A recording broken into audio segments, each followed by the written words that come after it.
that a new chapter was being written in the region history. বলছে একই সঙ্গে একটা নতুন অধ্যায়ের সূচনা হতে চলেছে। এইভাবে যদি হরমুজ প্রণালী ব্লকেট করে রাখে মার্কিন যুক্তরাষ্ট্র, তাহলে আজ নয় কাল ইরান একটা বড় সড়ো আঘাত হানতে পারে মার্কিন যুক্তরাষ্ট্রের এই নৌবহরের ওপর। যখন তিনি বলছেন যে আমেরিকানদের অ্যাকচুয়ালি অবস্থান হওয়া উচিত এই পারস্য উপসাগরের জলের তলায়,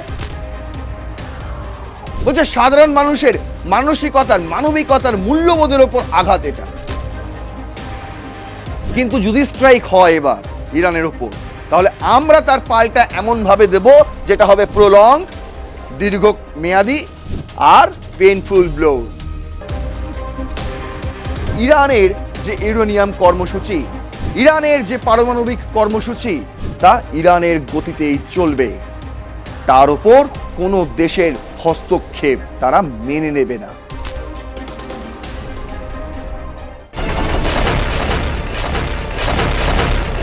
পশ্চিম এশিয়া ও মধ্যপ্রাচ্য জুড়ে 11টি মার্কিন বেস ক্যাম্পে আঘাত হেনেছে ইরান। এই শিরোনামেই আমি আপনাদের গতকাল একটি এপিসোড দিয়েছি এবং তথ্য প্রমাণ তুলে ধরে দেখিয়ে দিয়েছি যে কোন কোন 11টি মার্কিন বেস ক্যাম্প এবং সবচেয়ে বেশি বড় হামলাটা ঠিক কোন জায়গায় হয়েছে সেটাও। এনবিসি নিউজ এই খবর কনফার্ম করার পর জানা যাচ্ছে শুধু 11টি নয়, এরপর আরও বেশ কয়েকটি মার্কিন সংবাদ মাধ্যম প্রকাশ্যে এসে দাবি করছে প্রায় 16টি মার্কিন ঘাঁটিতে হামলা চালিয়েছে ইরান এই যুদ্ধকালীন পরিস্থিতিতে। আর এই ধরনের খবর প্রকাশ্যে চলে আসার পর, যখন মার্কিন মিসাইলের প্রযুক্তি ইরানের হাতে পৌঁছে যাচ্ছে, এই ধরনের খবর প্রকাশ্যে চলে আসার পর ডোনাল্ড ট্রাম্পের মস্তিষ্ক ঠিকঠাক কাজ করছে না বলেই মনে করা হচ্ছে। আর সেই সময় দাঁড়িয়ে তাকে যে যেমন ইচ্ছা প্রপোজাল দিয়ে চলে যাচ্ছে, আর সেটাই তিনি সাদরে গ্রহণ করে নিচ্ছেন। যেমন সম্প্রতি সেন্টকমের কমান্ডার অ্যাডমিরাল ব্র্যাড কুপার তাকে নাকি পরামর্শ দিয়েছে যেমন ব্লকেড হরমুজ প্রণালীতে চলুক, তাতে কোনো অসুবিধা নেই, একই সঙ্গে ইরানকে শিক্ষা দিতে আরও একটি বড় সড়ো হামলা ইতিমধ্যেই করা দরকার। আর এই খবরও প্রকাশ্যে চলে এসছে, এতটাই ভাইরাল হয়ে গিয়েছে যে ইরান পর্যন্ত পৌঁছে গিয়েছে এই মেসেজ। তারপর ইরানের কি বক্তব্য দেখুন। এরই মধ্যেই প্রকাশ্যে এসেছে ইরানের supreme leader Ayatollah Mostafa Ali খামেনির আরও একটি বার্তা, যেখানে তিনি দাবি করছেন যে মার্কিন যুক্তরাষ্ট্রের আসলে অবস্থান হচ্ছে এই পারস্য উপসাগরের জলের তলায়। শুধু কি তাই, তিনি যথারীতি হুঁশিয়ারি দিয়ে এমনটাই দাবি করেছেন যে ইরানের যে ইউরেনিয়াম কর্মসূচি, ইরানের যে পারমাণবিক কর্মসূচি, তা ইরানের গতিতেই চলবে। তার উপর কোনো দেশের হস্তক্ষেপ তারা মেনে নেবে না। চলুন, শুরুতে আপনাদের অনেক কিছু আপডেট দিয়ে দিয়েছি, কিন্তু কোনটার পর কোনটা ঘটেছে, কোনটার জন্য কোনটা ঘটেছে, এই পুরো বিষয়টা আপনাদের সামনে আজকে খোলসা করব।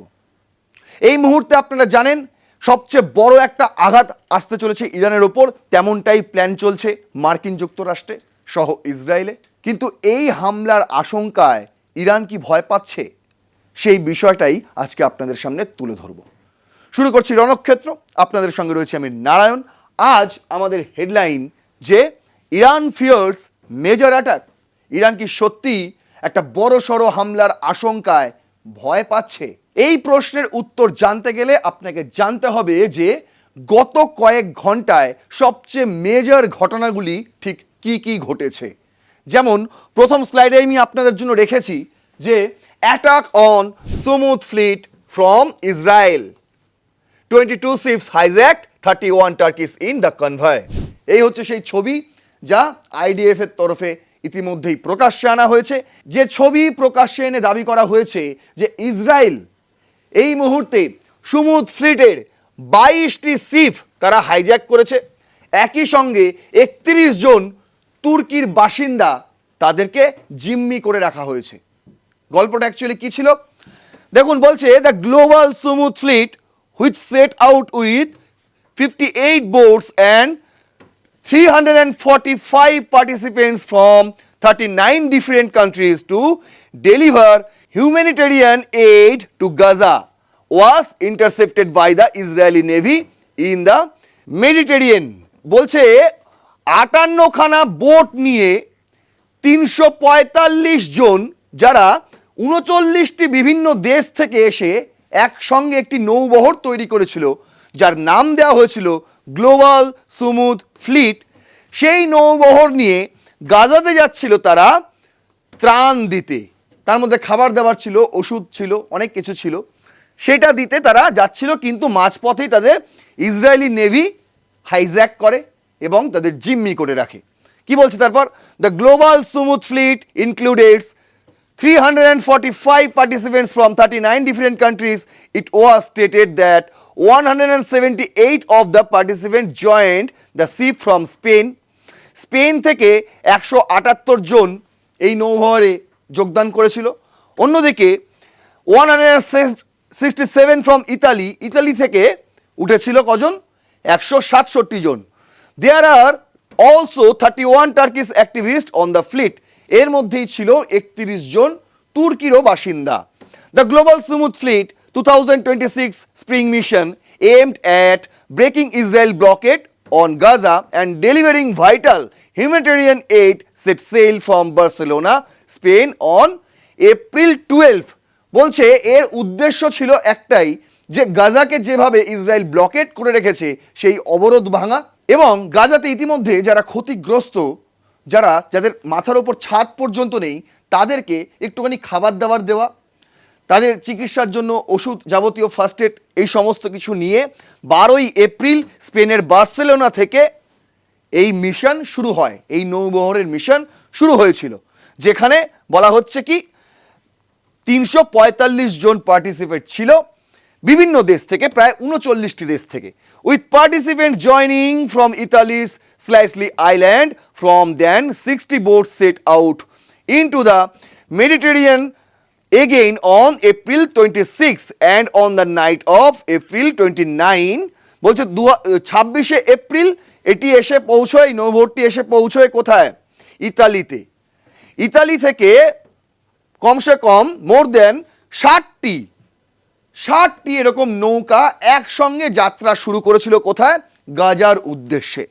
আর 29শে এপ্রিল রাতের বেলা the Israeli army unlawfully intervenes in the international waters of the coast of Crete and began seizing boats carrying activities. তারা বেআইনিভাবে, বলছে বেআইনিভাবে তাদেরকে আটক করা হয় এবং ওই পুরো নৌবহরটাকে তারা হাইজ্যাক করে। কি বলছে?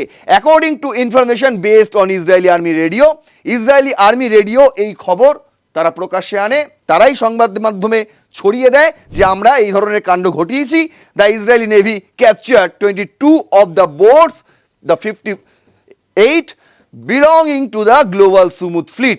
বলছে প্রায় 58টি নৌকা আসছিল, যার মধ্যে ইসরায়েল ইতিমধ্যেই 22টি নৌকাকে তারা হাইজ্যাক করতে সক্ষম হয়েছে, এবং একই সঙ্গে ওই 22টি নৌকার মধ্যে ছিল 31 জন টার্কিস, মানে তুর্কির বাসিন্দা, তাদেরকেও তারা জিম্মি করে রেখেছে এই মুহূর্তে।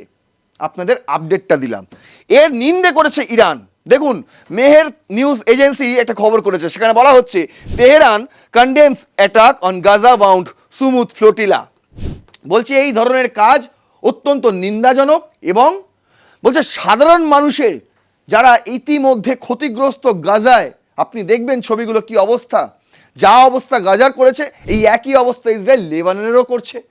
সেখানেও কিছুদিন পরে এরকম সুমুদ নিয়ে যেতে হবে একটা হিউম্যানিটেরিয়ান এইড দেওয়ার জন্য।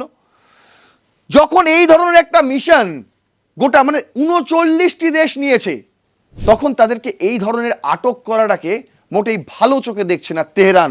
তাই বলছে ইরানের ফরেন মিনিস্ট্রি স্পোকসপারসন ইসমাইল বাখাই, তিনি বলছেন has strongly condemned the Israeli attack on the international humanitarian convoy known as Sumud flotilla, calling it an act aggression not only against it mission but against the share value of humanity. বলছে সাধারণ মানুষের মানসিকতার মানবিকতার মূল্যবোধের ওপর আঘাত এটা। এটা তো শুধু এই নয় যে তাদেরকে একটা এইড পৌঁছাতে যাচ্ছিল সেটাকে তারা বন্ধ করে দিল, শুধু তা নয়, এটা বলছে কি এটা মূল্যবোধের ওপর আঘাত, যে তাদের তাহলে কোনোই অধিকার নেই। গাজায় যারা এই মুহূর্তে রয়েছে অনাহারে, তাদের কি কোনো অধিকার নেই? এতটুকু অধিকার নেই যে এই ধরনের একটা এইড তারা পেতে পারে, যেই এইডের ব্যবস্থা করেছে একসঙ্গে 39 মানে 39টি দেশ, কোনো একক দেশ নয়। তুর্কি একা করেনি এটা, তার কি একা করেনি।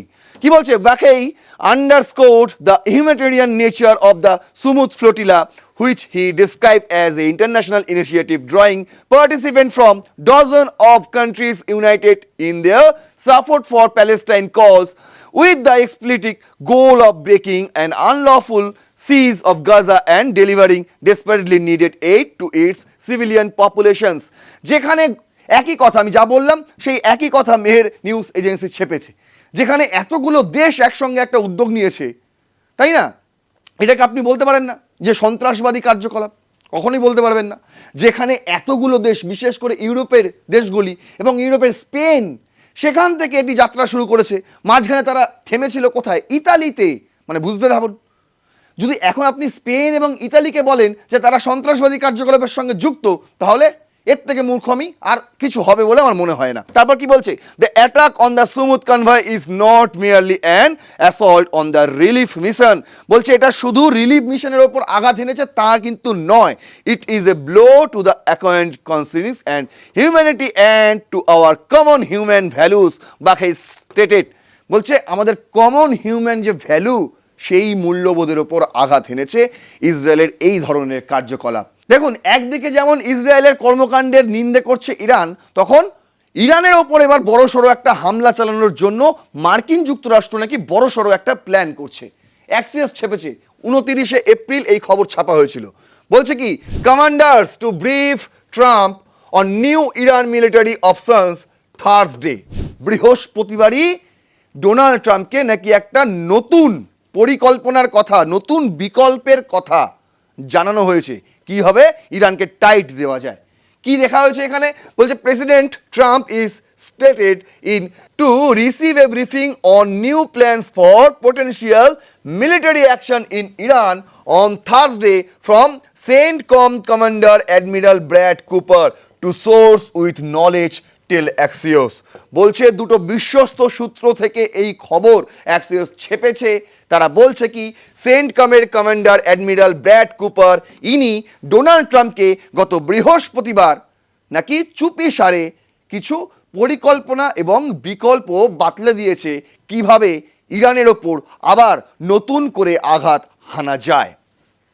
আর এই খবর ইতিমধ্যে তেহরানও এসে পৌঁছে গিয়েছে। দেখুন, আনাদলু করেছে, বলছে Iran warns US of prolonged painful blows amid reports of potential strike plans. বলছে আপনারা করুন, বিকল্প স্ট্রাইকের ব্যবস্থা আপনারা করুন, কিন্তু যদি স্ট্রাইক হয় এবার ইরানের ওপর, তাহলে আমরা তার পাল্টা এমনভাবে দেব যেটা হবে প্রলংড, দীর্ঘমেয়াদী, আর পেইনফুল ব্লোজ, যেটা হবে খুবই যন্ত্রণাদায়ক। কি বলছে, the warning followed a report by US news website Axios that US President Donald Trump is expected to receive a briefing from US Central Command CENTCOM on option for a short and intense series of strike aimed at breaking the current stalemate। বলছে কি, নাকি এমন briefing এখানে বলা হচ্ছে করা হবে, কিন্তু করা অ্যাকচুয়ালি হয়ে গেছে বৃহস্পতিবার। কি বলছে, শর্ট অ্যান্ড ইন্টেন্স, ছোট ছোট ছোট ছোট কিন্তু তীব্রতা তার থাকবে একদম বেছে বেছে জায়গায়, ধারাবাহিকভাবে চলবে এটা ইরানের ওপর। এরকম কিছু ব্রিফিং সেন্টকমের commander admiral Brad Cooper Donald ট্রাম্পকে দিয়েছেন। তার রেসপন্সে Majid Mousavi, commander of the IRGC aerospace force, ইনি মাজিদ মৌসাভি, তিনি বলছেন Tehran would respond to any such operation even if short and rapid with prolonged and painful blows। বলছে যতই আপনাদের শর্ট আর র্যাপিড অ্যাকশন হোক না কেন, আমরা তার পাল্টা যখন দেবো সেটা হবে প্রলংড এবং পেইনফুল। বুঝতে পারছেন, মানে তারাও কিন্তু রেডি। আমি বারবার আপনাদের একাধিক এপিসোড আমি দেখিয়েছি যে এই যে যুদ্ধবিরতি পরিস্থিতি, সেই যুদ্ধবিরতি পরিস্থিতিতে যেমন ইসরায়েল, মার্কিন যুক্তরাষ্ট্র তারা তাদের ঘর গোছাচ্ছিল, ঠিক একই সময়ে কিন্তু পুনর্গঠন করা হয়েছে ইরানকে। কেন বলছি? তার কারণ যাবতীয় দিকে আপনি দেখুন, রেল লাইন থেকে শুরু করে রাস্তাঘাট, ব্রিজ, যেগুলো মানে মার্কিন হামলায় বেশ উড়ে গিয়েছিল, ধ্বংস হয়ে গিয়েছিল, সেগুলো পুনরায় স্থাপন করা হচ্ছে, নতুন করে যোগাযোগ স্থাপন করা হচ্ছে। আর একই সঙ্গে সামরিক ক্ষেত্রে মিসাইল এবং ড্রোনেরও কিন্তু আরও চাহিদা পূরণ করা হচ্ছে খুব দ্রুত। কি বলছে? We have seen the fate of your bases in the region, we will also see your vessels, he added in his comments carried by semi-official Tasnim news agency. তারা ছেপেছে, কি বলছে? IRGC এরোস্পেস ফোর্স কমান্ডার মাজিদ মৌসাভি তিনি বলছেন যে তোমরা শুধু দেখেছো কি, আমরা দেখেছি তোমাদের বেস ক্যাম্পগুলো, মানে এই মধ্যপ্রাচ্যের বেস ক্যাম্পগুলো আমরা উড়িয়েছি। যে খবর আমি গতদিন আপনাদের দেখালাম, সবচেয়ে বড় হামলাটা কুয়েতে যেটা হয়েছে, তার একটা AI প্রেজেন্টেশনও দিয়েছে ইরান। তিনি এবার বলছে যে আমরা এতদিন কি দেখেছি? আমরা দেখেছি যে মধ্যপ্রাচ্যে মার্কিন যুক্তরাষ্ট্রের বেস ক্যাম্পগুলো একের পর এক ধ্বংস হয়েছে। এবার আমরা কি দেখতে চলেছি? We will also see your vessels, আমরা একই রূপ দেখতে চলেছি আপনাদের ওই ভেসেলগুলোর, যেগুলো হরমুজ প্রণালীতে আপনারা অবরোধের নামে জোর জবরদস্তি মোতায়েন করে রেখেছেন। এবার সেইগুলোর অবস্থাও আমরা দেখব। যে অবস্থা আমরা মধ্যপ্রাচ্যে দেখেছি মার্কিন বেস ক্যাম্পগুলিতে, সেই অবস্থা, একই অবস্থা আমরা দেখব। কে বলছেন? মাজিদ মৌসাভি। তিনি বলছেন, according to Axios, CENTCOM has prepared plans for that could include strike on Iranian infrastructure as well as broader options such as increased naval pressure in the Strait of Hormuz. বলছে কি, ইরানিয়ান ইনফ্রাস্ট্রাকচারগুলোতে হামলার একটা পরিকল্পনা চলছে সেন্টকমের। তার কারণ কি? যদি এই হামলা করানো যায় তাহলে হরমুজ প্রণালী খুলে দেওয়ার জন্য এই নেভাল প্রেশার যাতে না থাকে স্ট্রেট অফ হরমুজ, সেখানে যাতে মার্কিনীদের সুবিধা হয়, সমস্যা কোনো না থাকে, সেই বিষয়ে নাকি ইরান আলোচনা করতে আগ্রহী হয়ে যাবে যদি তাদের কয়েকটা ইনফ্রাস্ট্রাকচারে হামলা টামলা চালানো যায়। এমন একটা পরিকল্পনা ডোনাল্ড ট্রাম্পকে দেওয়া হয়েছে। কি বলছে? The proposals are reportedly aimed at forcing Iran back to negotiations with greater flexibility, particularly on the nuclear issues.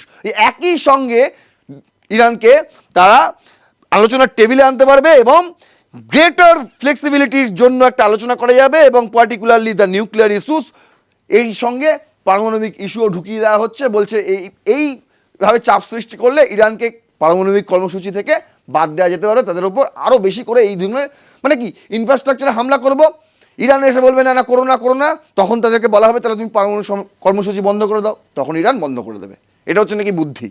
এটা সেন্টকমের বুদ্ধি ডোনাল্ড ট্রাম্পকে দেওয়া হয়েছে।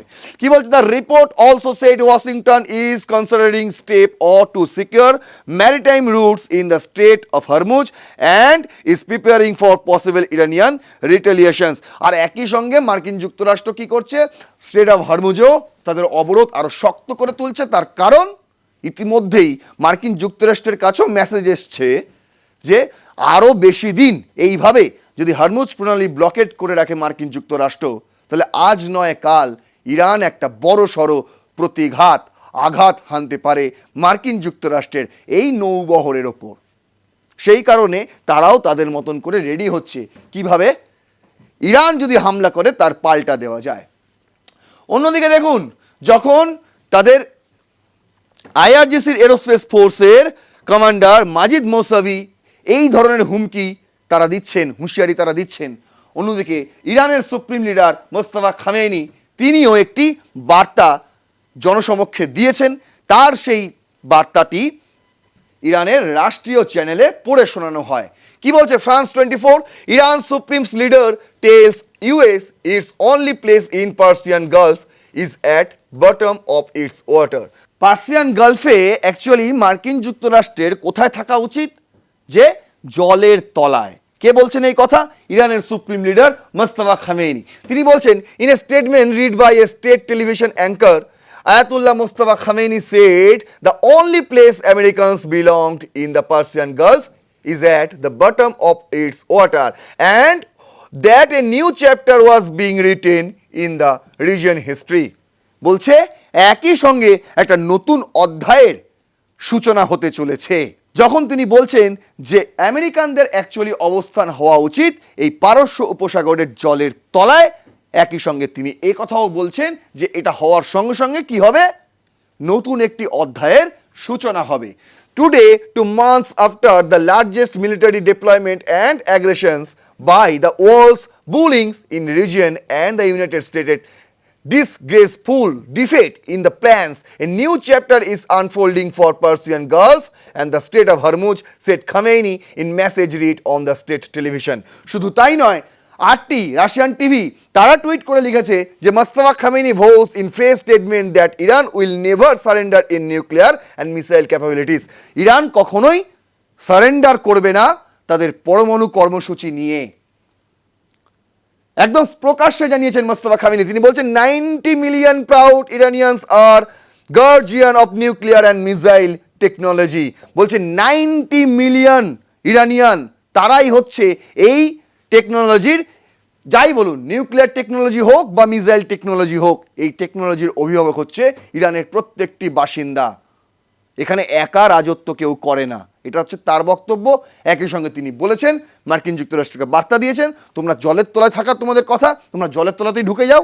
তার একই সঙ্গে এই যে 2 মাস ধরে যে যুদ্ধ হলো, সেই যুদ্ধের ফল হিসেবে তিনি নিজেদেরকে জয়ী বলে দাবি করেছেন এবং তিনি একই সঙ্গে বলছেন যে এটা হচ্ছে একটা নতুন অধ্যায়ের সূচনা হলো হরমুজ প্রণালী এবং ইরানের ক্ষেত্রে।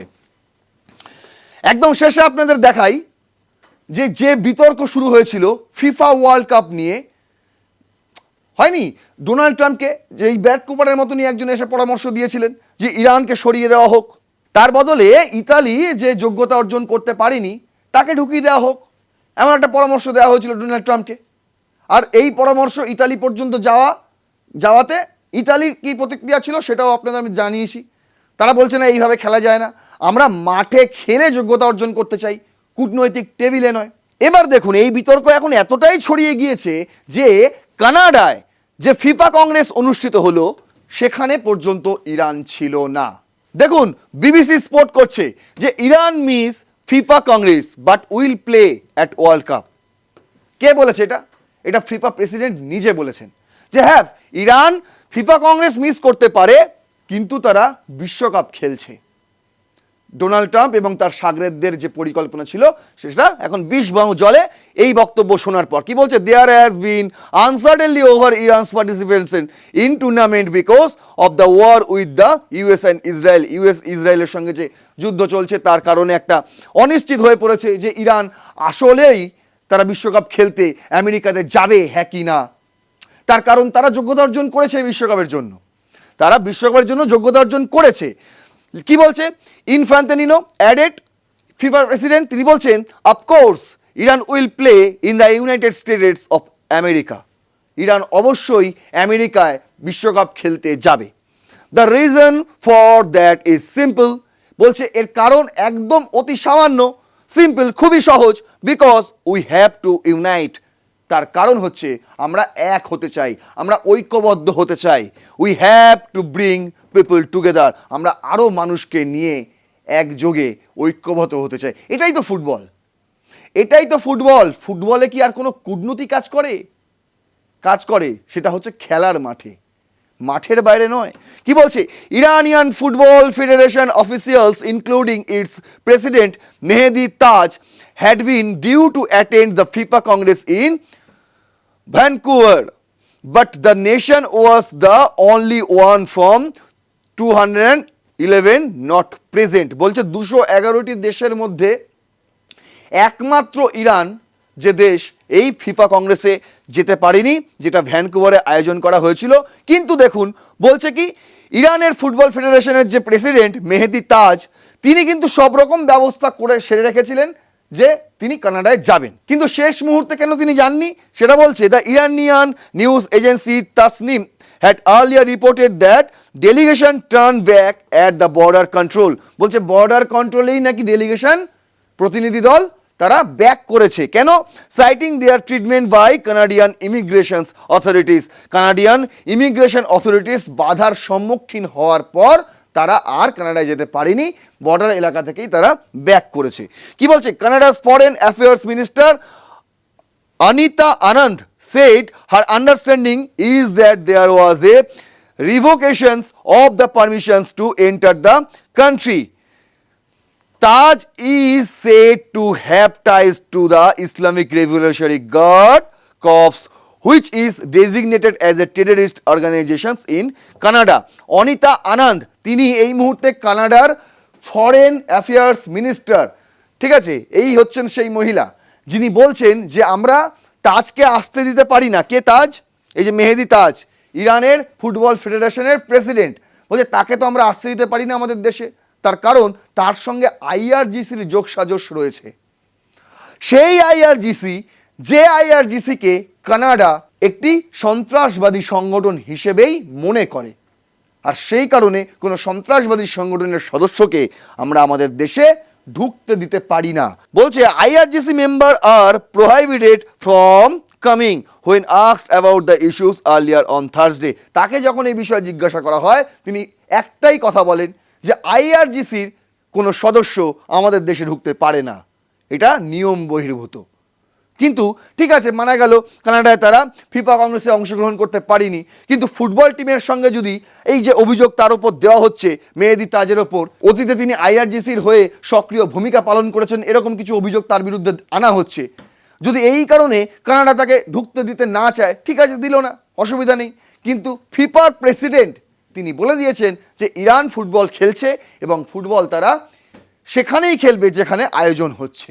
দেখুন আরটি একটি করছে, ট্রাম্পকে এই বিষয়ে প্রশ্ন করা হয়েছিল যে ফিফা প্রেসিডেন্ট তিনি তো বলছেন যে ইরান তো বিশ্বকাপ খেলবে, বলছে if FIFA president said Iran team can play at World Cup in US then I am okay. Donald Trump তিনি বলছেন যদি ফিফা প্রেসিডেন্ট এই ধরনের কথা বলে থাকে তাহলে ঠিক আছে, আমার কোনো ব্যাপার নেই। কিন্তু তাকে জিজ্ঞাসা করা হয়েছে যে হোয়াট ইফ দে উইন, যদি তারা জিতে যায়, হতেই পারে ইরান বিশ্বকাপ জিতে গেল এবারে, কারণ তাদের এই মুহূর্তে যে জ্বালা গোটা বিশ্বের কাছে, মার্কিন যুক্তরাষ্ট্র এখন গোটা বিশ্বকে শাসন করে, তাই এই বিশ্বকাপে যদি তারা প্রাণপণ চেষ্টা করে এই বিশ্বকাপ তারা জিততে পারে তাহলে কিন্তু এটা একটা উপযুক্ত জবাব হবে ডোনাল্ড ট্রাম্পের প্রতি এবং যে সমস্ত দেশ ইরানকে শত্রু হিসেবে ভাবে তাদের প্রতি। তাই তারা তো চেষ্টা করবেই এই বিশ্বকাপ জেতার জন্য, যদি তারা খেলে। ফিফা প্রেসিডেন্ট বলে দিয়েছে তিনি খেলবে, আর খেললে তারা এই বিশ্বকাপ জেতার একদম প্রাণপণ চেষ্টা করবে, এটুকু বলাই যেতে পারে। আর সেই কারণে এই প্রশ্ন ধেয়ে আসে ডোনাল্ড ট্রাম্পের কাছে, যদি ইরান বিশ্বকাপ জিতে যায়, ডোনাল্ড ট্রাম্প তখন বলছেন যে I am gonna have to worry about that one. যদি এটা হয় তাহলে আমাকে ভাবতে হবে, চিন্তার বিষয়। ইরান যদি সত্যি বিশ্বকাপ জিতে যায় তখন কি হবে, বুঝতে পারছেন? ডোনাল্ড ট্রাম্প কিছুই ভাবছেন না, ভাবছেন অ্যাকচুয়ালি ইসরায়েলের বেঞ্জামিন নেতানিয়াহু। যদি তাই না হতো, যে ডোনাল্ড ট্রাম্প দুদিন আগে স্টেট অফ হরমুজকে স্টেট অফ ইরান বলে সম্বোধন করে, সেই ডোনাল্ড ট্রাম্পই দুদিন পরে তাকে আবার স্টেট অফ ট্রাম্প বলে কি করে দাবি করে। যে ডোনাল্ড ট্রাম্পই 2 ঘন্টা আগে বলে যে আমরা ইরানের সঙ্গে আর কোনো রকম সংঘাত চাই না, সেই ডোনাল্ড ট্রাম্পই 2 ঘন্টা পরে কি করে বলে যে এবার সবচেয়ে বড় হামলাটা হবে ইরানে।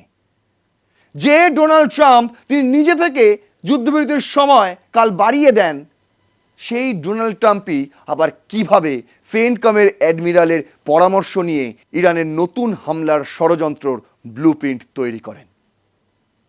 একটার সঙ্গে একটা প্রশ্ন কিন্তু কনফ্লিক্ট করে, আর সেই কারণেই ডোনাল্ড ট্রাম্পকে এই মুহূর্তে চেনা বড় দায়, কারণ তিনি কিছুই ভাবতে পারছেন না। যেমন তিনি বলেছেন I am gonna have to worry about that, ঠিক তেমনই ইরান যুদ্ধ নিয়েও তিনি কিন্তু এই মুহূর্তে ওয়ারি অবশ্যই। যদি মনে হয় এই ভিডিওটি ইনফরমেটিভ, আশা করি বোঝাতে পারলাম এই মুহূর্তে ইরান মধ্যপ্রাচ্য যুদ্ধ কোন অবস্থায় দাঁড়িয়ে আছে, তাহলে অবশ্যই এই ভিডিওটি শেয়ার করবেন, আরও 5 জনকে দেখার সুযোগ করে দেবেন। আপনার মূল্যবান বক্তব্য অবশ্যই কমেন্ট বক্সে লিখবেন এবং লাইক করবেন ভিডিওটি, সাবস্ক্রাইব করবেন আর প্লাস নিউজ 24/7। জয় হিন্দ, বন্দে মাতারাম।